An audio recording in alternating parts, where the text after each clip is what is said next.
Hello সবাইকে। জানি না কে কেমন আছো, তবে সত্যি আমি ভালো নেই। কারণটা সবাই জানো যে আহমেদাবাদের যে একটা এয়ার ইন্ডিয়া বিমান দুর্ঘটনাটা হয়েছে। সত্যি কথা, এই ভিডিওটা যখন দেখেছি, এই খবরটা যখন থেকে কানে এসেছে, ভিডিও ক্লিপগুলো যখন থেকে দেখেছি, মনটা সত্যিই খুব খারাপ হয়ে গেছে।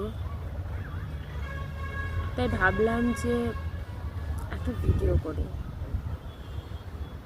কি বলবো, যে মানুষগুলো গেল তাদের জন্য সত্যি এতটা কষ্ট ভাষায় বোঝানো যায় না।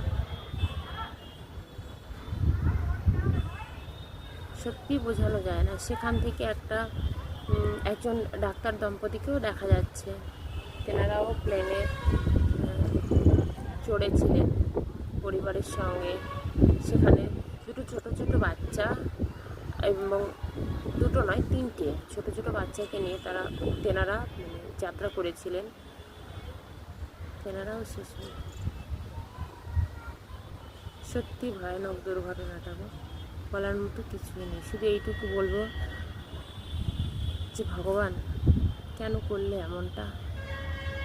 কে জানতো এই যাত্রাটাই তাদের শেষ হবে? জানলে বোধহয় তারা কেউ এমনটা করতো না।